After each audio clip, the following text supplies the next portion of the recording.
ਝੂਠੇ ਤੱਥ ਪੇਸ਼ ਕਰਕੇ ਕੋਹਿਨੂਰ ਹੀਰੇ ਤੇ ਬ੍ਰਾਹਮਣਾਂ ਨੇ ਠੋਕਿਆ ਦਾਅਵਾ।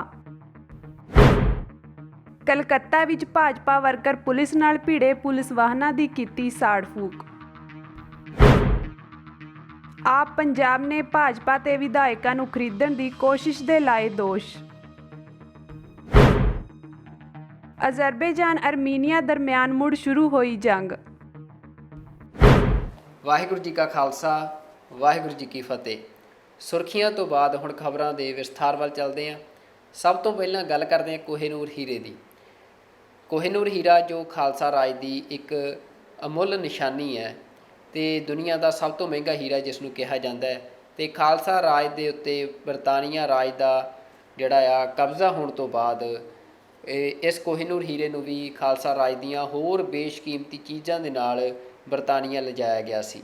ਅਤੇ ਬਰਤਾਨੀਆ ਦੇ ਵਿੱਚ ਹੁਣੇ ਬਰਤਾਨੀਆ ਦੀ ਮਹਾਰਾਣੀ ਦਾ ਜਿਹੜਾ ਤਾਜ ਆ ਉਸ ਦੇ ਵਿੱਚ ਜੜਿਆ ਗਿਆ ਆ। ਅਤੇ ਹੁਣ ਬਰਤਾਨੀਆ ਦੀ ਮਹਾਰਾਣੀ ਐਲਿਜ਼ਾਬੈਥ ਦੀ ਮੌਤ ਤੋਂ ਬਾਅਦ ਕੋਹਿਨੂਰ ਹੀਰਾ ਮੁੜ ਚਰਚਾ ਦੇ ਵਿੱਚ ਸੀ। ਅਤੇ ਇੱਕ ਨਵਾਂ ਜਿਹੜਾ ਦਾਅਵਾ ਆ ਕੋਹਿਨੂਰ ਹੀਰੇ ਦੇ ਉੱਤੇ ਉਹ ਭਾਰਤ ਦੇ ਵਿੱਚ ਠੋਕਿਆ ਗਿਆ ਹੈ। ਭਾਰਤ ਦੇ ਬ੍ਰਾਹਮਣਾਂ ਦੇ ਵੱਲੋਂ, ਜਗਨਨਾਥਪੁਰੀ ਦੇ ਬ੍ਰਾਹਮਣਾਂ ਦੇ ਵੱਲੋਂ ਇਹ ਦਾਅਵਾ ਕੀਤਾ ਗਿਆ ਕਿ ਖਾਲਸਾ ਰਾਜ ਦੇ ਮਹਾਰਾਜਾ ਰਣਜੀਤ ਸਿੰਘ ਨੇ ਜਿਹੜਾ ਇਹ ਕੋਹਿਨੂਰ ਹੀਰਾ ਆ ਉਹ ਆਪਣੇ ਅਕਾਲ ਚਲਾਣੇ ਤੋਂ ਪਹਿਲਾਂ ਇਸ ਮੰਦਰ ਨੂੰ ਦਾਨ ਕਰ ਦਿੱਤਾ ਸੀ। ਇਸ ਲਈ ਉਹਨਾਂ ਭਾਰਤ ਦੇ ਰਾਸ਼ਟਰਪਤੀ ਤੋਂ ਇਹ ਦਖਲ ਮੰਗਿਆ ਕਿ ਭਾਰਤ ਦੇ ਰਾਸ਼ਟਰਪਤੀ ਭਾਰਤ ਦੇ ਪ੍ਰਧਾਨ ਮੰਤਰੀ ਨੂੰ ਇਹ ਗੱਲ ਕਹਿਣ ਕਿ ਉਹ ਇਸ ਹੀਰੇ ਨੂੰ ਬਰਤਾਨੀਆ ਤੋਂ ਵਾਪਸ ਮੰਗਣ। ਅਤੇ ਪਰ ਇਸ ਦੇ ਨਾਲ ਜਿਹੜਾ ਦਾਅਵਾ ਉਹ ਬੜਾ ਹਾਸੋਹੀਣਾ ਜਿਹੜਾ ਆ, ਉਹਦੇ ਫੈਕਟਸ ਜਿਹੜੇ ਦਾਅਵੇ ਦੇ ਆ ਉਹ ਬੜੇ ਹਾਸੋਹੀਣੇ ਨੇ ਜਿਹੜੇ ਇਹਨਾਂ ਬ੍ਰਾਹਮਣਾਂ ਨੇ ਦਿੱਤੇ ਆ ਕਿ ਨਾਦਰ ਸ਼ਾਹ ਦੇ ਖਿਲਾਫ ਜੰਗ ਜਿੱਤਣ ਤੋਂ ਬਾਅਦ ਮਹਾਰਾਜਾ ਰਣਜੀਤ ਸਿੰਘ ਨੇ ਜਿਹੜਾ ਇਹ ਕੋਹਿਨੂਰ ਹੀਰਾ ਆ ਉਹ ਇਸ ਮੰਦਰ ਨੂੰ ਜਿਹੜਾ ਦਾਨ ਕੀਤਾ ਸੀ। ਜਦ ਕਿ ਜਿਹੜੇ ਫੈਕਟਸ ਨੇ ਉਹਨਾਂ ਦੇ ਵਿੱਚ ਜਿਹੜਾ ਨਾਦਰ ਸ਼ਾਹ 19 ਜੂਨ 1747 ਨੂੰ ਉਹ ਫੌਤ ਹੋ ਗਿਆ ਸੀ, ਉਸ ਦੀ ਮੌਤ ਹੋ ਗਈ ਸੀ। ਜਦ ਕਿ ਮਹਾਰਾਜਾ ਰਣਜੀਤ ਸਿੰਘ ਦਾ ਜਨਮ ਜਿਹੜਾ ਆ ਉਹ 13 ਨਵੰਬਰ 1780 ਦਾ ਆ। ਤਾਂ ਆਪਣੇ ਆਪ ਦੇ ਵਿੱਚ ਹੀ ਬਿਲਕੁਲ ਬੇਆਧਾਰ ਜਿਹੜਾ ਆ ਗੱਲਾਂ ਨੂੰ ਆਧਾਰ ਬਣਾ ਕੇ ਅਤੇ ਹਰ ਇੱਕ ਚੀਜ਼ ਦੇ ਉੱਤੇ ਲਗਾਤਾਰ ਜਿਹੜੀਆਂ ਹਿੰਦੂ ਧਿਰਾਂ ਨੇ ਉਹ ਦਾਅਵੇ ਠੋਕ ਰਹੀਆਂ ਨੇ, ਭਾਵੇਂ ਉਹ ਮਸਜਿਦਾਂ ਹੋਣ ਜਾਂ ਹੁਣ ਕੋਹਿਨੂਰ ਦੀ ਗੱਲ ਹੋਵੇ। ਤਾਂ ਇਹ ਜਿਹੜੀ ਇੱਕ ਬੜੀ ਅਸੀਂ ਕਹਿ ਸਕਦੇ ਹਾਂ ਕਿ ਹਾਸੋਹੀਣੀ ਲੱਗ ਸਕਦੀ ਗੱਲ ਹੈ, ਪਰ ਨਾਲ ਹੀ ਇਹ ਖਾਲਸਾ ਪੰਥ ਦੇ ਲਈ ਇੱਕ ਵੰਗਾਰ ਵਾਂਗ ਵੀ ਸਾਬਤ ਹੋ ਸਕਦੀ ਹੈ ਕਿ ਜਿਹੜੇ ਇਹ ਅੱਜ ਹਿੰਦੂ ਧਿਰਾਂ ਨੇ ਜਿਹੜੀਆਂ ਮਤਲਬ ਜਿਹੜੀ ਹਿੰਦੂ ਮਤ ਦੇ ਵਿੱਚ ਸਭ ਤੋਂ ਅਹਿਮ ਜਿਹੜੀ ਉੱਚ ਪੱਧਰ ਸਥਾਨ ਦੀ ਧਿਰ ਜਿਹਨੂੰ ਗਿਣਿਆ ਜਾਂਦਾ ਹੈ, ਬ੍ਰਾਹਮਣਾਂ ਦੇ ਵੱਲੋਂ ਜਿਹੜਾ ਕੋਹਿਨੂਰ ਹੀਰੇ ਦੇ ਉੱਤੇ ਵੀ ਆਪਣਾ ਇੱਕ ਬੇਬੁਨਿਆਦ ਜਿਹੜੇ ਤੱਥ ਨੇ, ਮਤਲਬ ਝੂਠੇ ਤੱਥ ਪੇਸ਼ ਕਰਕੇ ਅਤੇ ਉਸ ਹੀਰੇ ਦੇ ਉੱਤੇ ਦਾਅਵਾ ਠੋਕਿਆ ਗਿਆ।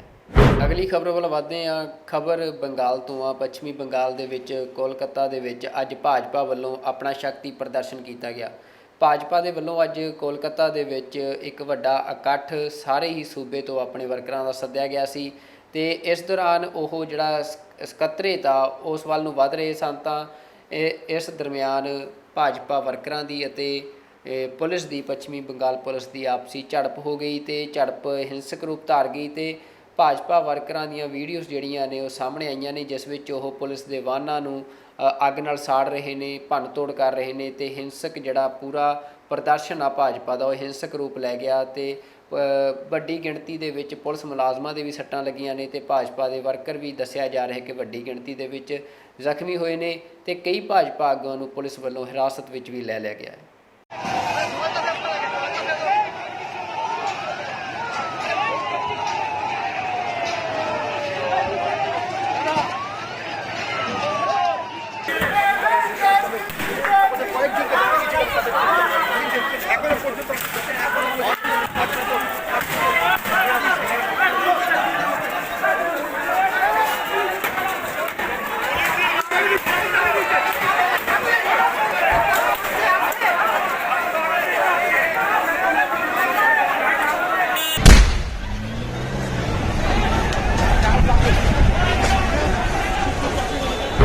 ਪੰਜਾਬ ਦੇ ਮੰਤਰੀ ਹਰਪਾਲ ਸਿੰਘ ਚੀਮਾ ਨੇ ਦੋਸ਼ ਲਾਇਆ ਭਾਜਪਾ ਦੇ ਉੱਤੇ ਕਿ ਭਾਜਪਾ ਪੰਜਾਬ ਦੇ ਆਮ ਆਦਮੀ ਪਾਰਟੀ ਦੇ ਵਿਧਾਇਕਾਂ ਨੂੰ ਪੈਸੇ ਦੇ ਕੇ ਖਰੀਦਣ ਦੀ ਕੋਸ਼ਿਸ਼ ਕਰ ਰਹੀ ਆ। ਹਰਪਾਲ ਸਿੰਘ ਚੀਮਾ ਨੇ ਦਾਅਵਾ ਕੀਤਾ ਹੈ ਕਿ 20 ਤੋਂ 25 ਕਰੋੜ ਰੁਪਇਆ ਜਿਹੜਾ ਆ ਉਸ ਦੀ ਪੇਸ਼ਕਸ਼ ਆਮ ਆਦਮੀ ਪਾਰਟੀ ਦੇ 8 ਤੋਂ 10 ਵਿਧਾਇਕਾਂ ਨੂੰ ਕੀਤੀ ਗਈ ਆ ਤੇ ਉਹਨਾਂ ਕਿਹਾ ਕਿ ਇੱਕ ਪਲਾਨ ਬਣਾਇਆ ਗਿਆ ਭਾਜਪਾ ਦੇ ਵੱਲੋਂ ਸਰਕਾਰ ਸੁੱਟਣ ਦਾ, ਜਿਹਦੇ ਵਿੱਚ ਕਿ 55 ਦੇ ਕਰੀਬ ਜਿਹੜੇ ਵਿਧਾਇਕ ਨੇ ਆਮ ਆਦਮੀ ਪਾਰਟੀ ਦੇ, ਉਹਨਾਂ ਨੂੰ ਪੈਸੇ ਦੇ ਨਾਲ ਖਰੀਦਣ ਦੀ ਕੋਸ਼ਿਸ਼ ਕੀਤੀ ਜਾ ਰਹੀ ਆ। ਤਾਂ ਇਹ ਵੱਡਾ ਇਲਜ਼ਾਮ ਭਾਜਪਾ ਦੇ ਉੱਤੇ ਅੱਜ ਆਮ ਆਦਮੀ ਪਾਰਟੀ ਨੇ ਲਾਇਆ ਹੈ। ਹਰਪਾਲ ਸਿੰਘ ਚੀਮਾ ਨੇ ਇਸ ਸੰਬੰਧੀ ਇੱਕ ਪ੍ਰੈਸ ਕਾਨਫਰੰਸ ਕੀਤੀ ਤੇ ਉਹਨਾਂ ਇਹ ਦੋਸ਼ ਲਾਇਆ ਕਿ ਜਿਸ ਤਰ੍ਹਾਂ ਹੋਰ ਸੂਬਿਆਂ ਦੇ ਵਿੱਚ ਭਾਜਪਾ ਜਿਹੜੀ ਆ ਉਹ ਵਿਧਾਇਕਾਂ ਦੀ ਖਰੀਦੋ ਫਰੋਖਤ ਕਰਕੇ ਸਰਕਾਰਾਂ ਸੁੱਟ ਰਹੀ ਆ ਤੇ ਅਜਿਹੀ ਕੋਸ਼ਿਸ਼ ਪੰਜਾਬ ਦੇ ਵਿੱਚ ਵੀ ਭਾਜਪਾ ਵੱਲੋਂ ਕੀਤੀ ਜਾ ਰਹੀ ਆ ਕਿ ਆਓ ਤੁਹਾਡੀ ਮੀਟਿੰਗ ਵੱਡੇ ਬਾਊ ਜੀ ਨਾਲ ਕਰਵਾਉਂਦੇ ਆ। ਆਓ ਤੁਹਾਨੂੰ ਦਿੱਲੀ ਦੇ ਵਿੱਚ ਬੀਜੇਪੀ ਦੇ ਵੱਡੇ ਨੇਤਾਵਾਂ ਦੇ ਨਾਲ ਤੁਹਾਡੀ ਮੀਟਿੰਗ ਕਰਵਾਉਣੀ ਆ ਔਰ ਤੁਹਾਨੂੰ 25 ਕਰੋੜ ਰੁਪਇਆ ਦੇਵਾਂਗੇ। 25 ਕਰੋੜ ਰੁਪਇਆ ਹਰੇਕ ਐਮਐਲਏ ਨੂੰ ਦੇਣ ਦਾ ਯਤਨ, ਖਰੀਦਣ ਦਾ ਯਤਨ ਬੀਜੇਪੀ ਲਗਾਤਾਰ ਕਰ ਰਹੀ ਆ ਪੰਜਾਬ ਵਿੱਚ। ਆਪਰੇਸ਼ਨ ਲੋਟਸ ਜਿਹੜਾ ਕਿ ਇਹਨਾਂ ਦਾ ਕਰਨਾਟਕਾ 'ਚ ਕਾਮਯਾਬ ਹੋ ਗਿਆ ਹੋਊਗਾ, ਜਿਹੜਾ ਦਿੱਲੀ 'ਚ ਬੁਰੀ ਤਰ੍ਹਾਂ ਆਮ ਆਦਮੀ ਪਾਰਟੀ ਦੇ ਐਮਐਲਏ ਨੇ ਫੇਲ ਕੀਤਾ, ਉਹ ਆਪਰੇਸ਼ਨ ਲੋਟਸ ਜਿਹੜਾ ਹੈਗਾ ਉਹਦੀ ਪ੍ਰਕਿਰਿਆ ਹੁਣ ਪੰਜਾਬ 'ਚ ਪਹੁੰਚੀ ਆ ਔਰ ਸਾਡੇ ਐਮਐਲਏ ਸਾਹਿਬਾਨ ਨੂੰ 20 ਕਰੋੜ ਰੁਪਈਆ 25 ਕਰੋੜ ਰੁਪਈਆ ਜਿਹੜਾ ਆਫਰ ਕੀਤਾ ਜਾ ਰਿਹਾ ਹੈਗਾ। ਔਰ ਇਹ ਵੀ ਕਿਹਾ ਜਾ ਰਿਹਾ ਕਿ ਜਦੋਂ ਸਰਕਾਰ ਬਦਲ ਗਈ, ਜਦੋਂ ਪੰਜਾਬ ਵਿੱਚ ਸਰਕਾਰ ਜਿਹੜੀ ਹੈ ਬੀਜੇਪੀ ਦੀ ਬਣ ਗਈ ਤੇ ਤੁਹਾਨੂੰ ਵੱਡੇ ਅਹੁਦੇ ਵੀ ਦੇਵਾਂਗੇ। ਵਿਧਾਇਕਾਂ ਦੀ ਕੀਮਤ ਦੇਖ ਲਈਏ ਜਿਹੜੀ ਕਿ ਬੀਜੇਪੀ ਚੈੱਕ ਕਰ ਰਹੀ ਆ, ਉਹ ਲਗਭਗ 1375 ਕਰੋੜ ਰੁਪਇਆ 1375 ਕਰੋੜ ਰੁਪਇਆ ਬੀਜੇਪੀ ਕਿੱਥੋਂ ਲੈ ਕੇ ਆਈ ਆ? ਬੀਜੇਪੀ ਨੇ ਪੰਜਾਬ ਤੋਂ ਕਿੱਥੇ ਲੁਕੋ ਕੇ ਰੱਖਿਆਗਾ? ਬੀਜੇਪੀ ਦੇ ਆਪਰੇਸ਼ਨ ਲੋਟਸ ਦੇ ਤਹਿਤ 1375 ਕਰੋੜ ਰੁਪਇਆ ਬੀਜੇਪੀ ਪੰਜਾਬ ਵਿੱਚ ਆਮ ਆਦਮੀ ਪਾਰਟੀ ਦੀ ਸਰਕਾਰ ਨੂੰ ਡੇਗਣ ਦੇ ਵਿੱਚ ਲਾ ਰਹੀ ਆ। ਉਹ ਬਲੈਕ ਮਨੀ, ਉਹ ਵੱਡੇ ਲੋਕਾਂ ਦਾ ਕਿਹਨਾਂ ਦਾ ਪੈਸਾ ਗਾ ਉਹ ਜਿਹੜਾ ਪੰਜਾਬ 'ਚ ਇਨਵੈਸਟ ਕਰਨਾ ਚਾਹੁੰਦੀ ਹੈ ਤਾਂ ਕਿ ਪੰਜਾਬ ਵਿੱਚ ਲੋਕਤੰਤਰ ਦੀ ਹੱਤਿਆ ਕੀਤੀ ਜਾ ਸਕੇ। ਪੰਜਾਬ ਵਿੱਚ ਲੋਕਤੰਤਰਿਕ ਤਰੀਕੇ ਨਾਲ ਚੁਣੀ ਹੋਈ ਸਰਕਾਰ ਨੂੰ, ਲੋਕਾਂ ਦੇ ਮਤ ਨੂੰ, ਲੋਕਾਂ ਦੇ ਵਿਸ਼ਵਾਸ ਨੂੰ ਕਿਵੇਂ ਤੋੜਿਆ ਜਾ ਸਕੇ। ਉਹ 1375 ਕਰੋੜ ਰੁਪਇਆ ਜਿਹੜਾ ਹੈਗਾ, ਮੈਂ ਪੁੱਛਣਾ ਚਾਹੁੰਦਾ ਬੀਜੇਪੀ ਨੂੰ, ਕਿੱਥੇ ਲੁਕੋ ਕੇ ਰੱਖਿਆ ਤੁਸੀਂ?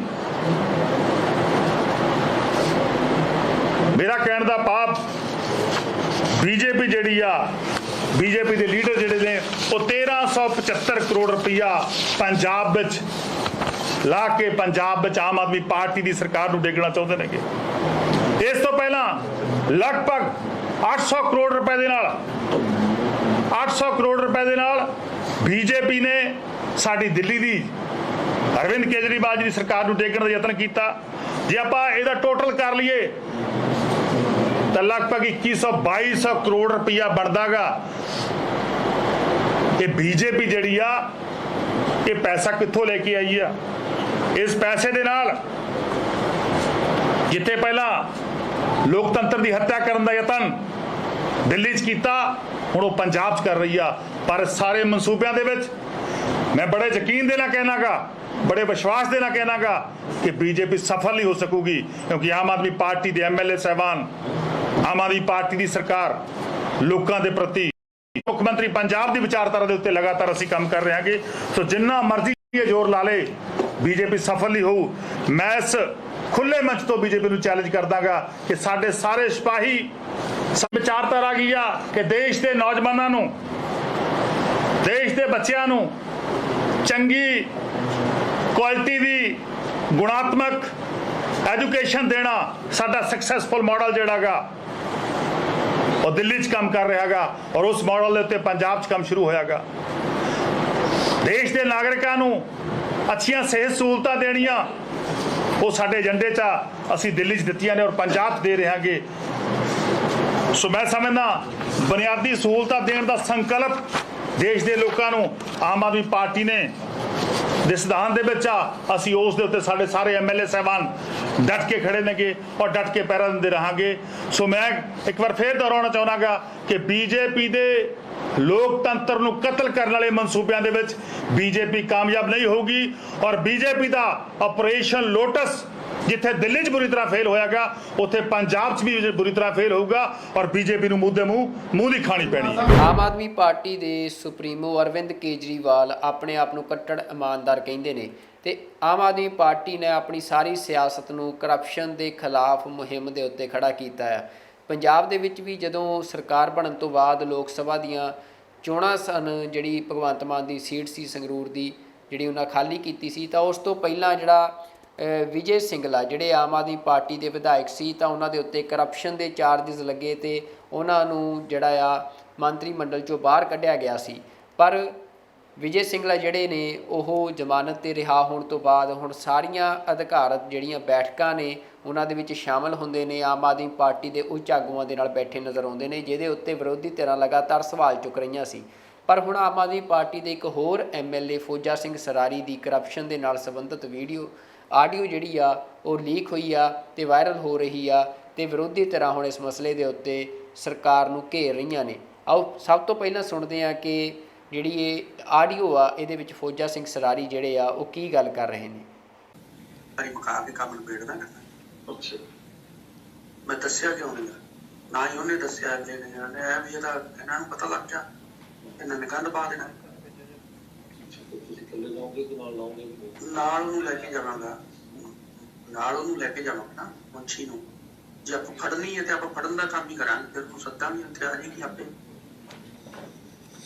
ਮੁੰਸ਼ੀ ਸ਼ਰਮਾ ਫਿਰ ਆਪਾਂ ਮਕਾਨ ਵਾਲੇ ਪਾਸੇ ਥੋੜਾ ਜਾਣਾ। ਬਾਕੀ ਮੈਂ ਇਹ ਨਹੀਂ ਪੁੱਛਿਆ ਵੀ ਜੇ ਆਪਾਂ ਫੜਨੇ ਆ ਤੇ ਕੀ ਵੱਧ ਤੋਂ ਵੱਧ ਉੱਪਰ ਹੋਏਗੀ ਆਪਾਂ ਨੂੰ।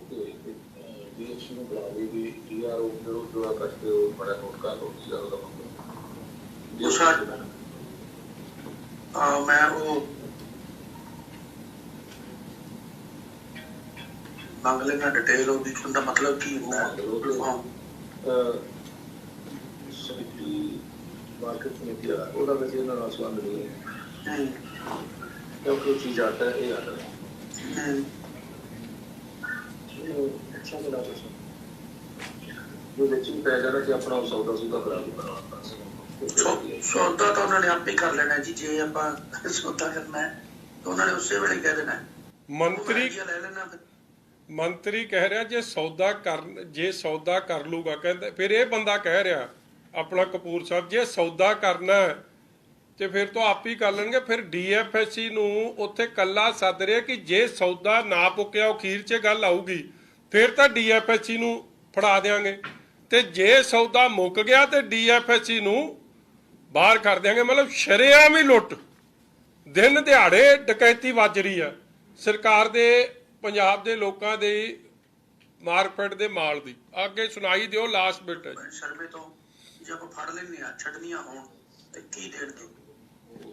ਸੌਦਾ ਹੀ ਕਰਨਾ ਹੋਰ ਆਪਣਾ ਆਪਾਂ ਜਦੋਂ ਸੌਰੀ ਫॉर द ਚੁੱਪੀ ਰਹੋ ਫਿਰ ਕਰ ਲੈਂਦੇ। ਕਹਿੰਦਾ ਆਪਾਂ ਸੌਦਾ ਹੀ ਕਰਨਾ ਕਿ ਚਲੋ ਗਾਲ ਕੱਢੀ ਜਾਂਦੇ ਏਡੇ ਸਿਆਣੇ ਮੰਤਰੀ ਨੇ, ਉਹ ਤਾਂ ਕੀ ਤੁਹਾਨੂੰ ਸੁਣਾਉਣੀ, ਉਹਨੂੰ ਮਿਊਟ ਕਰਨੀ ਪਾਈ ਸ਼ਰਮਾ ਆਪੇ ਵਿੱਚ ਗਈ ਹੈ। ਆਪਾਂ ਹੋਰ ਮੰਨ ਲਓ ਉਹ ਤਾਂ ਵਿੱਚ ਗਈ ਹੈ, ਫਿਰ ਇਹਨੂੰ ਪਾ ਲਾਂਗੇ, ਇਹਨੂੰ ਭੇਜ ਦੇ ਦਿਆਂਗੇ ਜਾਂ ਹੋਰ ਟੀਮ ਨੂੰ ਦੇ ਦਿਆਂ ਉਹਨੂੰ ਜਿਵੇਂ ਆਪਾਂ ਸ਼ਰਮਾ ਆਪੇ ਕਰੇਗਾ ਜੀ। ਕਿਉਂ ਤੁਸੀਂ ਟੈਨਸ਼ਨ ਨਾ ਲਿਓ, ਕਹਿੰਦਾ ਰਗੜ ਦਿਆਂਗੇ ਫੜ ਕੇ, ਜਿਹੜੀ ਥਾਣੇ ਦੀ ਮਾਂ ਲੈ ਜਾਾਂਗੇ ਲੁੱਟ ਦਾ ਮਾਲ ਸਾਡੇ। ਟੈਨਸ਼ਨ ਇਸ ਗੱਲ ਦੀ ਹੋਣੀ ਚਾਹੀਦੀ ਸੀ ਕਿ ਫੜਾਉਣਾ, ਕਹਿੰਦਾ ਟੈਂਸ਼ਨ ਇਸ ਗੱਲ ਦੀ ਟੈਨਸ਼ਨ ਨਾ ਲਿਓ ਕਿ ਲੁੱਟ ਦਾ ਮਾਲ ਹੋਰ ਕੋਈ ਹੱਥ ਮਾਰ ਜੂ, ਇਹਨੂੰ ਆਪਾਂ ਲੈ ਜਾਣਾ ਲੁੱਟ ਕੇ ਸਾਰਾ ਕੁਝ। ਇਹ ਤਾਂ ਕੱਟਰ ਇਮਾਨਦਾਰ ਪਾਰਟੀ ਦੇ ਵਜ਼ੀਰ ਨੇ। ਬਸ ਠੀਕ ਹੈ,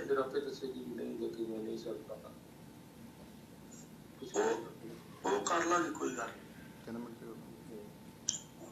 ਬਸ ਅਗਲਾ ਆਪਾਂ ਮਤਲਬ ਵੀ ਭੇਤੀ ਜ਼ਿਆਦਾ ਨਾ ਵਧਾਈਏ, ਭੇਤੀ ਵਧਾਵਾਂਗੇ ਤੇ ਫਿਰ ਭੇਤੀ ਵਧਾਵਾਂਗੇ ਤੇ ਫਿਰ ਉਹੀ ਕਹਿੰਦੇ ਆਪਾਂ ਨੂੰ ਜਦੋਂ ਪੜਨਗੇ ਤੇ ਮੈਂ ਫੋਨ ਕਰ ਦੇਣਾ। ਕਹਿੰਦਾ ਭੇਤੀ ਜ਼ਿਆਦਾ ਵਧਾ ਲੈ, ਫਿਰ ਆਪਣੇ ਹਿੱਸੇ ਤੱਕ ਕੁਝ ਹੋਣਾ ਨਹੀਂ।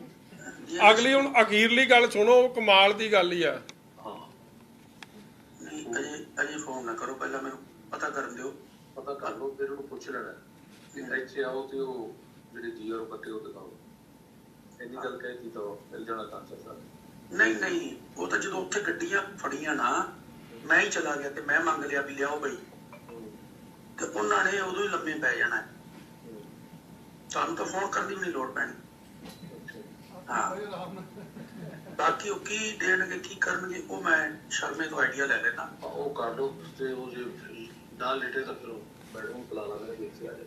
ਸ਼੍ਰੋਮਣੀ ਅਕਾਲੀ ਦਲ ਦੇ ਆਗੂ ਬਿਕਰਮਜੀਤ ਸਿੰਘ ਮਜੀਠੀਆ ਦੇ ਵੱਲੋਂ ਅੱਜ ਇਸ ਸੰਬੰਧੀ ਇੱਕ ਖਾਸ ਪ੍ਰੈਸ ਕਾਨਫਰੰਸ ਕੀਤੀ ਗਈ ਤੇ ਇਸ ਮਾਮਲੇ ਦੇ ਉੱਤੇ ਆਮ ਆਦਮੀ ਪਾਰਟੀ ਨੂੰ, ਭਗਵੰਤ ਮਾਨ ਨੂੰ ਅਤੇ ਅਰਵਿੰਦ ਕੇਜਰੀਵਾਲ ਨੂੰ ਘੇਰਿਆ ਗਿਆ। ਉਹਨਾਂ ਕਿਹਾ ਕਿ ਜਿਹੜਾ ਅਰਵਿੰਦ ਕੇਜਰੀਵਾਲ ਕੱਟੜ ਇਮਾਨਦਾਰ ਹੋਣ ਦੇ ਦਾਅਵੇ ਕਰਦੇ ਨੇ, ਉਹਨਾਂ ਦਾਅਵਿਆਂ ਦੀ ਪੋਲ ਖੁੱਲ੍ਹ ਚੁੱਕੀ ਆ, ਕਿਉਂਕਿ ਵਿਜੇ ਸਿੰਗਲਾ ਦੇ ਖਿਲਾਫ ਵੀ ਕੋਈ ਠੋਸ ਕਾਰਵਾਈ ਜਿਹੜੀ ਨਹੀਂ ਕੀਤੀ ਗਈ। ਮਹਿਜ਼ ਇੱਕ ਪਬਲਿਸਿਟੀ ਸਟੰਟ ਇਸ ਨੂੰ ਓਪੋਜੀਸ਼ਨ ਪਾਰਟੀਆਂ ਜਿਹੜੀਆਂ ਨੇ ਉਹ ਕਹਿੰਦੀਆਂ ਨੇ। ਤੇ ਇਸ ਤੋਂ ਇਲਾਵਾ ਹੁਣ ਫੌਜਾ ਸਿੰਘ ਸਰਾਰੀ ਦੀ ਜਿਹੜੀ ਇਹ ਆਡੀਓ ਆ ਇਹ ਵੀ ਸਾਹਮਣੇ ਆਈ ਆ ਤੇ ਦੋਸ਼ ਲੱਗੇ ਨੇ, ਤੇ ਇਸ ਉੱਤੇ ਜਿਹੜੀ ਪੰਜਾਬ ਸਰਕਾਰ ਦੀ ਚੁੱਪੀ ਆ ਉਸ ਉੱਤੇ ਬਿਕਰਮਜੀਤ ਸਿੰਘ ਮਜੀਠੀਆ ਨੇ ਅੱਜ ਗੰਭੀਰ ਸਵਾਲ ਚੁੱਕੇ ਨੇ।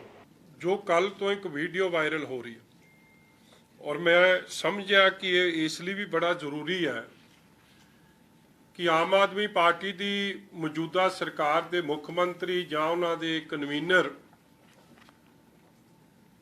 ਅਰਵਿੰਦ ਕੇਜਰੀਵਾਲ ਜੀ ਬਾਰ-ਬਾਰ 2-3 ਗੱਲਾਂ ਕਰਦੇ ਆ ਔਰ ਆਪਦੇ ਆਪ ਨੂੰ ਸੈਲਫ ਸਰਟੀਫਾਈ ਕਰਦੇ ਆ ਕਿ ਅਸੀਂ ਇੱਕ ਕੱਟੜ ਇਮਾਨਦਾਰ ਪਾਰਟੀ ਹਾਂ ਔਰ ਇੱਥੋਂ ਤੱਕ ਕਿਹਾ ਜਾਂਦਾ ਕਿ ਸੱਚੇ ਦਿਲ ਸੇ ਇਮਾਨਦਾਰ ਪਾਰਟੀ ਹੈ। ਆਪਦੇ ਆਪ ਨੂੰ ਇਮਾਨਦਾਰ ਸਰਕਾਰ ਦੱਸਦੇ ਆ ਔਰ ਕਹਿੰਦੇ ਅਸੀਂ ਹੇਰਾ ਫੇਰੀ ਬਰਦਾਸ਼ਤ ਨਹੀਂ ਕਰਾਂਗੇ, ਭਾਵੇਂ ਕੋਈ ਆਪਣਾ ਹੋਵੇ ਉਹਨੂੰ ਵੀ ਨਹੀਂ ਛੱਡਾਂਗੇ। ਮੈਂ ਅੱਜ ਪੁੱਛਣਾ ਚਾਹੁੰਦਾ ਭਗਵੰਤ ਮਾਨ ਜੀ ਨੂੰ ਤੇ ਕੇਜਰੀਵਾਲ ਸਾਹਿਬ ਨੂੰ ਕਿ ਇਹ ਜੁਮਲੇਬਾਜ਼ੀ ਇਹ ਸਿਰਫ ਤੇ ਸਿਰਫ ਗੁਜਰਾਤ ਤੇ ਹਿਮਾਚਲ ਦੀ ਇਲੈਕਸ਼ਨ ਨੂੰ ਲੈ ਕੇ ਕੀਤੀ ਜਾ ਰਹੀ ਹੈ ਕਿ ਆਰ ਯੂ ਐਕਚੁਅਲੀ ਸੀਰੀਅਸ ਇਹਨਾਂ ਮੁੱਦਿਆਂ ਤੇ? ਕਿਉਂਕਿ ਮੈਨੂੰ ਸੀਰੀਅਸਨੈਸ ਦਿਸ ਨਹੀਂ ਰਹੀ। ਇਹਨਾਂ ਨੇ ਇੱਕ ਵੀਡੀਓ ਬਾਰੇ ਜ਼ਿਕਰ ਕਰਕੇ ਵਿਜੇ ਸਿੰਗਲਾ ਜੀ ਨੂੰ ਕੈਬਨਿਟ ਚੋਂ ਬਰਖਾਸਤ ਕੀਤਾ, ਵਿਜੇ ਸਿੰਗਲਾ ਜੀ ਤੇ ਕੇਸ ਦਰਜ ਕੀਤਾ ਔਰ ਅੱਜ ਉਹੀ ਵਿਜੇ ਸਿੰਗਲਾ ਜੀ ਆਮ ਆਦਮੀ ਪਾਰਟੀ ਦੇ ਸਰਕਾਰ ਦੇ ਜਿੰਨੇ ਵੀ ਆਫੀਸ਼ੀਅਲ ਫੰਕਸ਼ਨਸ ਨੇ ਉਹਦੇ 'ਚੋਂ ਹਿੱਸਾ ਲੈ ਰਹੇ ਆ।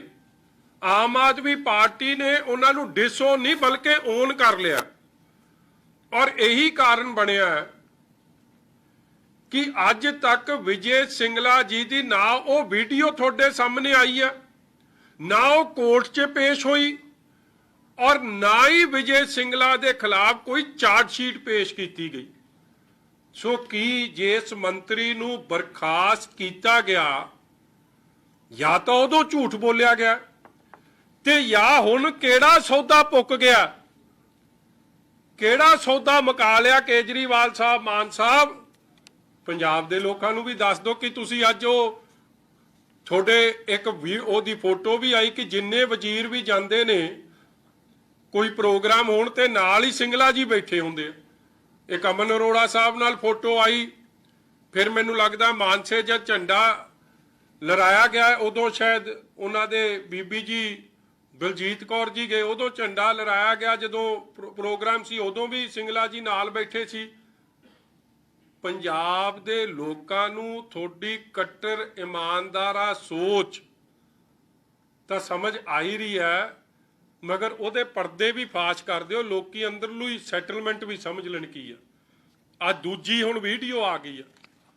ਭਾਵੇਂ ਮੈਂ ਇਸ ਮੌਕੇ ਤੇ ਡਿਸਟਰਬ ਨਹੀਂ ਕਰਨਾ ਚਾਹੁੰਦਾ ਸੀਗਾ ਮਾਨ ਸਾਹਿਬ ਨੂੰ, ਉਹ ਜਰਮਨੀ ਗਏ ਨੇ ਤੇ ਮੈਂ ਵੀ ਨਹੀਂ ਠੀਕ ਸਮਝਿਆ ਕਿ ਮੈਨੂੰ ਇਸ ਤਰ੍ਹਾਂ ਪਹਿਲਾਂ ਉਹਨਾਂ ਦਾ ਦੌਰਾ, ਵਿਆਹ ਤੋਂ ਬਾਅਦ ਵੀ ਐਸ ਮੁੱਖ ਮੰਤਰੀ ਵੀ, ਤੇ ਮੈਂ ਉਹਨਾਂ ਨੂੰ ਕਿਸੇ ਤਰੀਕੇ ਨਾਲ ਇਸ ਪਰੇਸ਼ਾਨੀ 'ਚ ਪਾਵਾਂ। ਮਗਰ ਪੰਜਾਬ ਪਹਿਲਾਂ, ਪੰਜਾਬ ਜ਼ਰੂਰੀ ਆ ਔਰ ਪੰਜਾਬ ਦੀ ਕੱਲੀ ਲਿਪ ਸਰਵਿਸ ਨਾਲ ਮਸਲਾ ਨਹੀਂ ਹੱਲ ਹੋਣਾ, ਅਸਲੀਅਤ ਨਾਲ ਮਸਲਾ ਹੱਲ ਹੋਣਾ। ਤੁਸੀਂ ਵੇਖੋ ਇੱਕ ਖਬਰ ਆਈ ਔਰ ਮੈਂ ਸਭ ਤੋਂ ਪਹਿਲਾਂ ਆ ਸਰਾਰੀ ਸਾਹਿਬ, ਫੌਜਾ ਸਿੰਘ ਸਰਾਰੀ ਸਾਹਿਬ, ਜਿਨ੍ਹਾਂ ਦਾ ਅੱਜ ਘਰਾਓ ਵੀ ਹੋਇਆ, ਮਗਰ ਕੱਲੇ ਘਰਾਓ ਨਾਲ ਮਸਲਾ ਹੱਲ ਨਹੀਂ ਹੋਣਾ।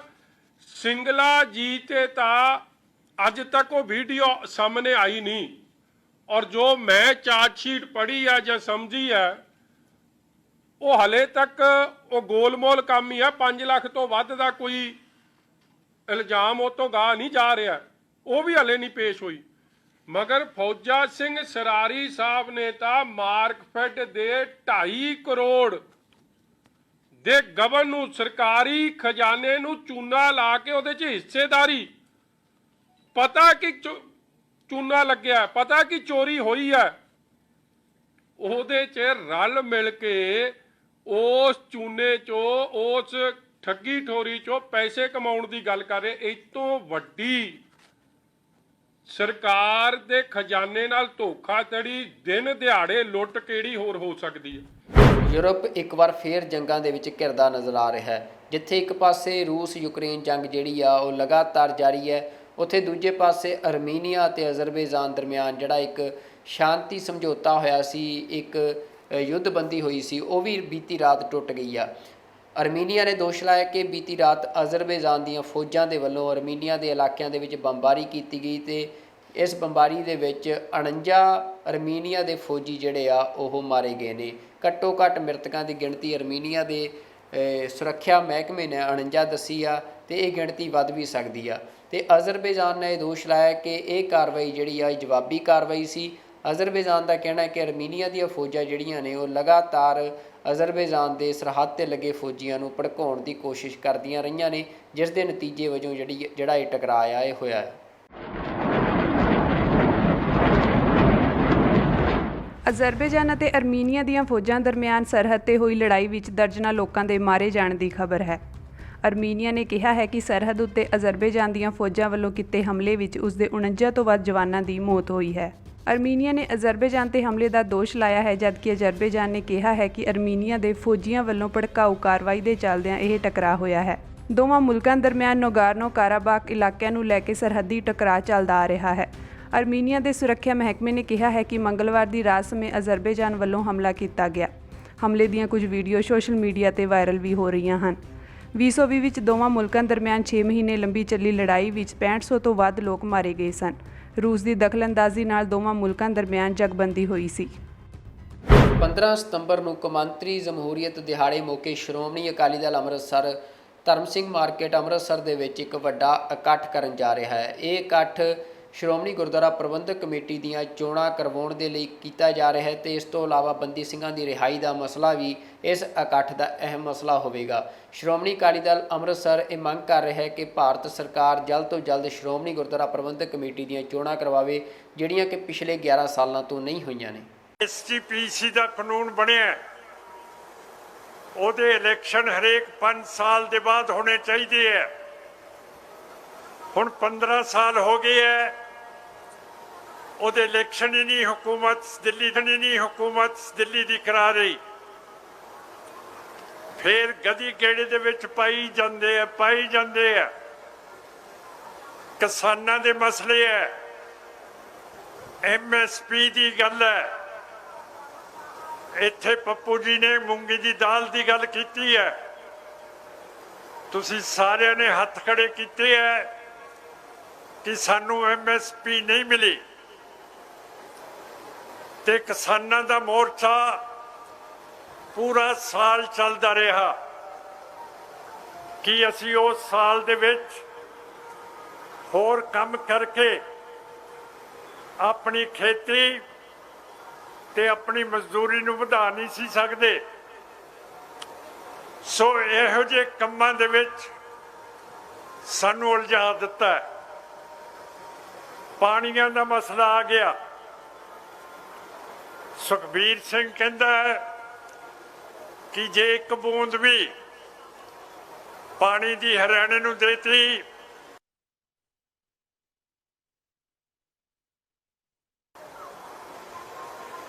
ਸੁਖਬੀਰ ਸਿੰਘ ਤੇ ਬਾਦਲ ਨੇ ਆਪਣੇ ਰਾਜ ਦੇ ਵਿੱਚ ਬਰਗਾੜੀ ਵਿਖੇ ਗੁਰੂ ਗ੍ਰੰਥ ਸਾਹਿਬ ਦੀਆਂ ਬੇਅਦਬੀਆਂ ਸੌਦੇ ਸਾਧ ਤੋਂ ਕਰਾਈਆਂ। ਅਗਲੇ ਪਿੰਡ ਕੋਟ ਕਪੂਰੇ ਦੇ ਵਿੱਚ ਗੋਲੀ ਚਲਾਈ ਸਿੱਖਾਂ ਦੇ ਉੱਤੇ, ਔਰ ਸਾਧ ਸੰਗਤ ਜੀ 328 ਬੀੜਾ ਮਹਾਰਾਜ ਦੀਆਂ SGPC ਨੇ ਵੇਚਤੀਆਂ ਜਾਂ ਗੁੰਮ ਕਰਤੀਆਂ। ਸਾਨੂੰ ਉਸ ਦਾ ਨਹੀਂ ਪਤਾ, ਫਿਰ ਇਹਦਾ ਮਤਲਬ ਹੈ ਕਿ ਅਸੀਂ ਇਹ ਚੱਕਰ ਦੇ ਵਿੱਚ ਪਈ ਰਹੀਏ ਔਰ ਆਪਣੀ ਆਜ਼ਾਦੀ ਦੀ ਗੱਲ ਨੂੰ ਨਾ ਕਰੀਏ। ਸੁਖਬੀਰ ਸਿੰਘ ਕਹਿੰਦਾ ਪਾਣੀ ਦਾ ਤੁਪਕਾ ਜੇ ਹਰਿਆਣੇ ਨੂੰ ਚਲਿਆ ਗਿਆ ਮੈਂ ਸ਼ਹਾਦਤ ਦੇ ਦੇਣੀ ਹੈ।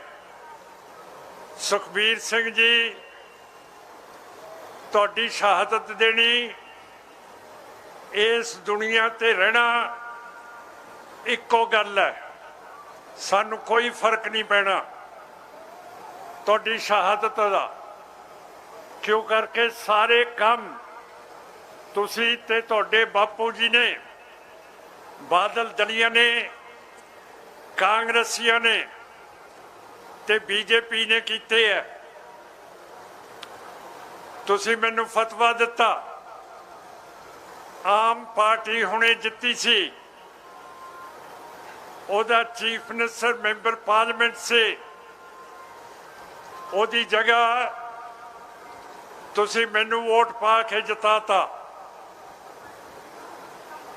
ਇਹ ਅਨੋਖੀ ਗੱਲ ਕੀਤੀ ਹੈ ਕਿ 4-5 ਮਹੀਨੇ ਪਹਿਲਾਂ ਇੱਕ ਸਰਕਾਰ ਬਣੀ ਹੋਵੇ, ਉਹਦਾ ਚੀਫ ਮਿਨਿਸਟਰ ਹਰਾ ਦੇਣਾ, ਉਹਦੇ ਐਮਐਲਏ ਹਰਾ ਦੇਣੇ। ਬੀਜੇਪੀ, ਕਾਂਗਰਸ ਤੇ ਦੂਜੀਆਂ ਪਾਰਟੀਆਂ ਬਾਦਲ ਦਲੀਆਂ ਦੀਆਂ ਜ਼ਮਾਨਤਾਂ ਰੱਦ ਕਰਾ ਦੇਣੀਆਂ। ਇਹ ਬਹੁਤ ਵੱਡੀ ਗੱਲ ਹੈ। ਜਦੋਂ ਮੈਂ ਪਾਰਲੀਮੈਂਟ ਦੇ ਵਿੱਚ ਗਿਆ, ਤੁਹਾਡੇ ਹੁਕਮ ਦੇ ਨਾਲ ਮੇਰੇ ਨਾਲ ਬਹੁਤ ਜ਼ਿਆਦਾ ਐਮਪੀ ਖੁਸ਼ ਹੋ ਕੇ ਮਿਲੇ ਕਿ ਆਮ ਆਦਮੀ ਤਾਂ ਸਾਡੇ ਉੱਤੇ ਵੀ ਚੜ੍ਹਦੀ ਜਾਂਦੀ ਹੈ। ਹਰਿਆਣੇ 'ਚ, ਗੁਜਰਾਤ ਦੇ ਵਿੱਚ, ਹਿਮਾਚਲ ਦੇ ਵਿੱਚ, ਤੇ ਤੂੰ ਸਿਮਰਨਜੀਤ ਸਿੰਘ ਇਸ ਨੂੰ ਹਰਾਤਾ। ਅਸੀਂ ਤੇਰਾ ਬਹੁਤ ਸ਼ੁਕਰੀਆ ਕਰਦੇ ਹਾਂ। ਉਹਨਾਂ ਨੂੰ ਖੁਸ਼ੀ ਤਾਂ ਬਹੁਤ ਹੋਈ ਕਿ ਮੈਂ ਆਮ ਆਦਮੀ ਪਾਰਟੀ ਦੀ ਸਰਕਾਰ ਨੂੰ ਹਰਾਇਆ, ਪਰ ਜਦੋਂ ਉਹਨਾਂ ਨੂੰ ਪਤਾ ਲੱਗਿਆ ਕਿ ਸਿਮਰਨਜੀਤ ਸਿੰਘ ਮਾਨ ਦਾ ਚਿਹਰਾ ਤਾਂ ਜ਼ਰੂਰ ਹੈ ਜਿਸ ਨੇ ਆਮ ਪਾਰਟੀ ਨੂੰ ਹਰਾਤਾ, ਪਰ ਜਿਹੜਾ ਦੂਜਾ ਚਿਹਰਾ ਹੈ ਆਜ਼ਾਦੀ ਤੇ ਖਾਲਿਸਤਾਨ ਦਾ, ਜਦੋਂ ਉਹਨਾਂ ਦੇ ਦਿਮਾਗ ਨੂੰ ਪਤਾ ਲੱਗਿਆ ਕਿ ਇਹ ਤਾਂ ਖਾਲਿਸਤਾਨੀ ਜਿਤਾ ਕੇ ਅਸੀਂ ਇੱਥੇ ਲੈ ਆਂਦਾ, ਫਿਰ ਉਹਨਾਂ ਦੇ ਚਿਹਰੇ ਡੁੱਬ ਗਏ। ਖੁਸ਼ੀ ਬਹੁਤ ਹੋਈ। ਭਾਰਤ ਦੇ ਵਿੱਚ ਹਿੰਦੂ ਬਹੁ ਗਿਣਤੀ ਦੇ ਵੱਲੋਂ ਲਗਾਤਾਰ ਮੁਸਲਿਮ ਧਰਮ ਨਾਲ ਸੰਬੰਧਿਤ ਮਸਜਿਦਾਂ ਦੇ ਉੱਤੇ ਦਾਅਵੇ ਜਿਹੜੇ ਠੋਕੇ ਜਾ ਰਹੇ ਨੇ, ਤੇ ਗਿਆਨ ਵਿਆਪੀ ਦਾ ਮਸਲਾ ਜਿਹੜਾ ਆ ਉਹ ਹੁਣ ਅਦਾਲਤ ਦੇ ਵਿੱਚ ਚਲੇ ਗਿਆ ਹੈ, ਤੇ ਅਦਾਲਤ ਨੇ ਉਸ ਮਸਲੇ ਦੀ ਸੁਣਵਾਈ ਦੇ ਉੱਤੇ ਅਸੀਂ ਬੀਤੇ ਕੱਲ੍ਹ ਹੀ ਤੁਹਾਨੂੰ ਦੱਸਿਆ ਸੀ ਕਿ ਮੋਹਰ ਲਾ ਦਿੱਤੀ ਆ, ਤੇ ਜਿਹੜਾ ਮੁਸਲਿਮ ਧਿਰ ਦਾ ਪੱਖ ਸੀ ਉਸ ਨੂੰ ਰੱਦ ਕਰ ਦਿੱਤਾ ਆ। ਤੇ ਇਸ ਤੋਂ ਇਲਾਵਾ ਪਹਿਲਾਂ ਬਾਬਰੀ ਮਸਜਿਦ ਦਾ ਮਸਲਾ ਲੰਮਾ ਸਮਾਂ ਭਾਰਤੀ ਸਿਆਸਤ ਦਾ ਇੱਕ ਗੰਭੀਰ ਮਸਲਾ ਬਣਿਆ ਰਿਹਾ, ਤੇ ਭਾਰਤ ਦੀ ਸੁਪਰੀਮ ਕੋਰਟ ਨੇ ਬਾਬਰੀ ਮਸਜਿਦ ਦੀ ਥਾਂ ਤੇ ਰਾਮ ਮੰਦਿਰ ਬਣਾਉਣ ਦਾ ਜਿਹੜਾ ਫੈਸਲਾ ਆ ਉਹ ਸੁਣਾਇਆ ਸੀ। ਤੇ ਹੁਣ ਮਥੁਰਾ ਦੇ ਵਿੱਚ ਇੱਕ ਹੋਰ ਮਸਜਿਦ ਦੇ ਉੱਤੇ ਜਿਹੜਾ ਹਿੰਦੂ ਧਿਰਾਂ ਨੇ ਦਾਅਵਾ ਠੋਕਿਆ, ਤੇ ਹਿੰਦੂ ਧਿਰਾਂ ਦਾ ਕਹਿਣਾ ਆ ਕਿ ਇਹ ਮਸਜਿਦ ਜਿਹੜਾ ਆ ਮੰਦਿਰ ਆ, ਤੇ ਇਸ ਦੀ ਪਟੀਸ਼ਨ ਵੀ ਜਿਹੜੀ ਕੋਰਟ ਦੇ ਵਿੱਚ ਦਾਇਰ ਕੀਤੀ ਗਈ ਆ, ਜਿਸ ਦੇ ਉੱਤੇ ਅਦਾਲਤ ਨੇ ਹੁਣ ਅਗਲੇ ਦਿਨਾਂ ਦੇ ਵਿੱਚ ਸੁਣਵਾਈ ਕਰਨੀ ਹੈ। ਭਾਰਤ ਵਿੱਚ ਘੱਟ ਗਿਣਤੀਆਂ ਦੀਆਂ ਧਾਰਮਿਕ ਭਾਵਨਾਵਾਂ ਨੂੰ ਠੇਸ ਪਹੁੰਚਾਉਣ ਵਾਲੀ ਇੱਕ ਹੋਰ ਖਬਰ ਆਈ ਹੈ, ਜਿਸ ਵਿੱਚ ਉੱਤਰ ਪ੍ਰਦੇਸ਼ ਦੇ ਵਾਰਾਣਸੀ ਦੀ ਗਿਆਨ ਵਿਆਪੀ ਅਤੇ ਮਥੁਰਾ ਦੀ ਸ਼ਾਹੀ ਮਸਜਿਦ ਈਦਗਾਹ ਤੋਂ ਬਾਅਦ ਹੁਣ ਹਿੰਦੂ ਧਿਰ ਨੇ ਮਥੁਰਾ ਦੀ ਹੀ ਇੱਕ ਹੋਰ ਮਸਜਿਦ ਤੇ ਆਪਣਾ ਦਾਅਵਾ ਜਤਾਇਆ ਹੈ।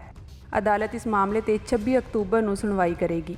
ਜ਼ਿਲ੍ਹਾ ਸਰਕਾਰੀ ਵਕੀਲ ਸੰਜੇ ਗੌੜ ਨੇ ਦੱਸਿਆ ਕਿ ਅਖਿਲ ਭਾਰਤ ਹਿੰਦੂ ਮਹਾਸਭਾ ਦੇ ਖਜ਼ਾਨਚੀ ਦਿਨੇਸ਼ ਚੰਦਰ ਸ਼ਰਮਾ ਨੇ ਸਿਵਲ ਜੱਜ ਜੋਤੀ ਸਿੰਘ ਦੀ ਅਦਾਲਤ ਵਿੱਚ 13.37 ਏਕੜ ਜ਼ਮੀਨ ਦੇ ਘੇਰੇ ਵਿੱਚ ਨਵਾਂ ਦਾਅਵਾ ਪੇਸ਼ ਕੀਤਾ। ਇਸ ਵਿੱਚ ਸ਼੍ਰੀ ਕ੍ਰਿਸ਼ਨ ਜਨਮ ਭੂਮੀ ਟਰੱਸਟ ਵੱਲੋਂ ਪੂਰਬੀ ਦਿਸ਼ਾ ਵਿੱਚ ਸਥਿਤ ਇੱਕ ਹੋਰ ਮਸਜਿਦ ਨੂੰ ਹਟਾਉਣ ਦੀ ਮੰਗ ਕੀਤੀ ਗਈ ਹੈ। ਇਸ ਮਸਜਿਦ ਨੂੰ ਮੀਨਾ ਮਸਜਿਦ ਵੀ ਕਿਹਾ ਜਾਂਦਾ ਹੈ। ਭਾਰਤ ਵਿੱਚ ਬਲਾਤਕਾਰ ਇੱਕ ਆਮ ਪ੍ਰਚਲਨ ਬਣ ਚੁੱਕਿਆ ਹੈ। ਭਾਰਤ ਦੀ ਰਾਜਧਾਨੀ ਦਿੱਲੀ ਨੂੰ ਦੁਨੀਆ ਰੇਪ ਕੈਪੀਟਲ ਕਰਕੇ ਜਾਣਦੀ ਆ, ਤੇ ਬੜੀਆਂ ਘਿਨਾਉਣੀਆਂ ਘਟਨਾਵਾਂ ਜਿਹੜੀਆਂ ਨੇ ਉਹ ਇੱਥੇ ਸਾਹਮਣੇ ਆਉਂਦੀਆਂ ਨੇ, ਜਿੱਥੇ ਨਿੱਕੀਆਂ ਬੱਚੀਆਂ ਦੇ ਨਾਲ ਵੀ ਜਿਹੜਾ ਇਸ ਤਰ੍ਹਾਂ ਦੇ ਦੁਸ਼ਕਰਮ ਕੀਤੇ ਜਾਂਦੇ ਨੇ। ਹੁਣ ਅਜਿਹਾ ਹੀ ਇੱਕ ਮਾਮਲਾ ਮੱਧ ਪ੍ਰਦੇਸ਼ ਤੋਂ ਸਾਹਮਣੇ ਆਇਆ, ਜਿੱਥੇ ਇੱਕ ਨਰਸਰੀ ਕਲਾਸ ਦੀ ਬੱਚੀ ਦੇ ਨਾਲ ਉਸ ਦੇ ਸਕੂਲ ਦੇ ਬੱਸ ਡਰਾਈਵਰ ਦੇ ਵੱਲੋਂ ਬਲਾਤਕਾਰ ਕੀਤਾ ਗਿਆ ਹੈ। ਇਸ ਬਾਰੇ ਪਤਾ ਲੱਗਣ 'ਤੇ ਜਦੋਂ ਘਰਦਿਆਂ ਨੇ ਮਾਪਿਆਂ ਨੇ ਇਸ ਦੀ ਜਾਂਚ ਪੜਤਾਲ ਕੀਤੀ ਤਾਂ ਹੁਣ ਦੋਸ਼ੀ ਦੇ ਉੱਤੇ ਪੁਲਿਸ ਨੇ ਕਾਰਵਾਈ ਕੀਤੀ ਆ ਤੇ ਦੋਸ਼ੀ ਨੂੰ ਗ੍ਰਿਫਤਾਰ ਕਰ ਲਿਆ ਗਿਆ ਆ। ਅਹਿਮ ਗੱਲ ਇਹ ਰਹੀ ਕਿ ਜਦੋਂ ਇਹ ਦੁਸ਼ਕਰਮ ਬੱਸ ਦੇ ਵਿੱਚ ਬੱਚੀ ਦੇ ਨਾਲ ਕੀਤਾ ਗਿਆ ਤਾਂ ਉਹ ਬੱਚੀ ਸਕੂਲ ਤੋਂ ਆਪਣੇ ਵਾਪਸ ਘਰ ਆ ਰਹੀ ਸੀ ਤੇ ਉਸ ਸਮੇਂ ਬੱਸ ਦੇ ਵਿੱਚ ਜਿਹੜੀ ਵੂਮਨ ਅਟੈਂਡੈਂਟ ਆ, ਜਿਹੜੀ ਔਰਤ ਆ ਇੱਕ ਜਿਹੜੀ ਰੱਖੀ ਹੋਈ ਸੀ ਸਕੂਲ ਬੱਸ ਦੇ ਵਿੱਚ, ਉਹ ਵੀ ਬੱਸ ਦੇ ਵਿੱਚ ਮੌਜੂਦ ਸੀ। ਭਾਰਤ ਵਿੱਚ ਜਬਰ ਜਨਾਹ ਦੀਆਂ ਘਟਨਾਵਾਂ ਨਿੱਤ ਸੁਣਨ ਨੂੰ ਮਿਲਦੀਆਂ ਹਨ। ਭਾਰਤ ਦੀ ਰਾਜਧਾਨੀ ਦਿੱਲੀ ਨੂੰ ਤਾਂ ਰੇਪ ਕੈਪੀਟਲ ਦੇ ਨਾਂ ਨਾਲ ਹੀ ਜਾਣਿਆ ਜਾਣ ਲੱਗਾ ਹੈ। ਦਿੱਲੀ ਤੋਂ ਬਾਅਦ ਹੁਣ ਭਾਰਤ ਦੇ ਮੱਧ ਪ੍ਰਦੇਸ਼ ਸੂਬੇ ਦੀ ਰਾਜਧਾਨੀ ਭੋਪਾਲ ਵਿੱਚ ਜਬਰ ਜਨਾਹ ਦੀ ਇੱਕ ਘਟਨਾ ਵਾਪਰੀ ਹੈ, ਜਿੱਥੇ 3.5 ਸਾਲ ਦੀ ਨਰਸਰੀ ਦੀ ਵਿਦਿਆਰਥਣ ਨਾਲ ਉਸ ਦੇ ਸਕੂਲ ਬੱਸ ਡਰਾਈਵਰ ਨੇ ਵਾਹਨ ਦੇ ਅੰਦਰ ਕਥਿਤ ਤੌਰ ਤੇ ਬਲਾਤਕਾਰ ਕੀਤਾ ਹੈ। ਪੁਲਿਸ ਨੇ ਬੱਸ ਡਰਾਈਵਰ ਅਤੇ ਘਟਨਾ ਦੇ ਸਮੇਂ ਗੱਡੀ ਦੇ ਅੰਦਰ ਮੌਜੂਦ ਮਹਿਲਾ ਅਟੈਂਡੈਂਟ ਨੂੰ ਵੀ ਗ੍ਰਿਫਤਾਰ ਕਰ ਲਿਆ ਹੈ। ਇਹ ਸਵਾਲ ਪੁੱਛੇ ਜਾਣ ਤੇ ਕਿ ਕੀ ਸਕੂਲ ਪ੍ਰਬੰਧਨ ਨੇ ਕਥਿਤ ਤੌਰ ਤੇ ਮਾਮਲੇ ਤੇ ਪਰਦਾ ਪਾਉਣ ਦੀ ਕੋਸ਼ਿਸ਼ ਕੀਤੀ ਹੈ ਤਾਂ ਮੱਧ ਪ੍ਰਦੇਸ਼ ਦੇ ਗ੍ਰਹਿ ਮੰਤਰੀ ਨਰੋਤਮ ਮਿਸ਼ਰਾ ਨੇ ਕਿਹਾ ਕਿ ਸਕੂਲ ਪ੍ਰਸ਼ਾਸਨ ਦੀ ਭੂਮਿਕਾ ਦੀ ਜਾਂਚ ਕੀਤੀ ਜਾਵੇਗੀ ਅਤੇ ਉਸ ਅਨੁਸਾਰ ਕਾਰਵਾਈ ਕੀਤੀ ਜਾਵੇਗੀ। ਜਾਣਕਾਰੀ ਅਨੁਸਾਰ ਇਸ ਵਾਰਦਾਤ ਨੂੰ ਅੰਜਾਮ ਉਸ ਸਮੇਂ ਦਿੱਤਾ ਗਿਆ ਜਦੋਂ ਸ਼ਹਿਰ ਦੇ ਪ੍ਰਮੁੱਖ ਪ੍ਰਾਈਵੇਟ ਸਕੂਲ ਵਿੱਚ ਪੜ੍ਹਦੀ ਬੱਚੀ ਬੱਸ ਵਿੱਚ ਸਵਾਰ ਹੋ ਕੇ ਘਰ ਪਰਤ ਰਹੀ ਸੀ। ਪਿਛਲੇ ਦਿਨੀ ਸਾਇਰਸ ਮਿਸਤਰੀ ਦੀ ਐਕਸੀਡੈਂਟ ਦੇ ਵਿੱਚ ਮੌਤ ਹੋਣ ਤੋਂ ਬਾਅਦ ਭਾਰਤ ਦੇ ਵਿੱਚ ਸੜਕੀ ਸੁਰੱਖਿਆ ਦੇ ਉੱਤੇ ਬੜੀਆਂ ਵੱਡੀਆਂ ਬਹਿਸਾਂ ਹੋਈਆਂ, ਪਰ ਇਹ ਬਹਿਸਾਂ ਸਿਰਫ ਉਦੋਂ ਹੀ ਹੁੰਦੀਆਂ ਨੇ ਜਦੋਂ ਕੋਈ ਵੱਡੀ ਸ਼ਖਸੀਅਤ ਜਿਹੜੀ ਆ ਉਹ ਕਿਸੇ ਰੋਡ ਐਕਸੀਡੈਂਟ ਦੇ ਵਿੱਚ ਮਾਰੀ ਜਾਂਦੀ ਆ। ਪਰ ਜਿਹੜੇ ਆਮ ਲੋਕ ਨੇ ਉਹ ਰੋਜ਼ਾਨਾ ਇੱਥੇ ਸੜਕੀ ਸੁਰੱਖਿਆ ਦੇ ਨਿਯਮ ਜਿਹੜੇ ਆ ਚੰਗੇ ਨਾ ਹੋਣ ਕਾਰਨ ਤੇ ਇਨਫਰਾਸਟ੍ਰਕਚਰ ਚੰਗਾ ਨਾ ਹੋਣ ਕਾਰਨ ਰੋਜ਼ਾਨਾ ਹੀ ਪਤਾ ਨਹੀਂ ਕਿੰਨੇ ਘਰਾਂ ਦੇ ਚਿਰਾਗ ਜਿਹੜੇ ਆ ਉਹ ਬੁਝਦੇ ਨੇ, ਭਾਵੇਂ ਉਹ ਸੜਕਾਂ ਦੇ ਉੱਤੇ ਘੁੰਮਦੀਆਂ ਆਵਾਰਾ ਗਾਵਾਂ ਦਾ ਮਸਲਾ ਹੋਵੇ ਜਾਂ ਹੋਰ ਜਿਹੜੇ ਸੜਕੀ ਨਿਯਮ ਨੇ ਉਹਨਾਂ ਦੀ ਸਹੀ ਤਰੀਕੇ ਨਾਲ ਪਾਲਣਾ ਨਾ ਕਰਨ ਕਾਰਨ ਅਨੇਕਾਂ ਹਾਦਸੇ ਸੜਕਾਂ 'ਤੇ ਵਾਪਰਦੇ ਨੇ। ਅਜਿਹਾ ਇੱਕ ਦਰਦਨਾਕ ਹਾਦਸਾ ਪੰਜਾਬ ਦੇ ਵਿੱਚ ਹੁਸ਼ਿਆਰਪੁਰ ਦੇ ਨੇੜੇ ਬਹਿਰਾਮ ਪਿੰਡ ਦੇ ਵਿੱਚ ਵਾਪਰਿਆ, ਜਿੱਥੇ ਇੱਕ ਜਿਹੜਾ ਓਵਰਲੋਡਡ ਟਰੱਕ ਸੀ ਉਹ ਸੜਕ ਦੇ ਉੱਤੇ ਆਪਣਾ ਸੰਤੁਲਨ ਗਵਾਉਣ ਕਰਕੇ ਜਿਹੜਾ ਆ ਉਹ ਪਲਟ ਗਿਆ ਤੇ ਇਸ ਟਰੱਕ ਦੇ ਥੱਲੇ 2 ਕਾਰਾਂ ਆ ਗਈਆਂ ਤੇ 3 ਜਣਿਆਂ ਦੀ ਇਸ ਹਾਦਸੇ ਦੇ ਵਿੱਚ ਮੌਤ ਹੋਈ ਆ।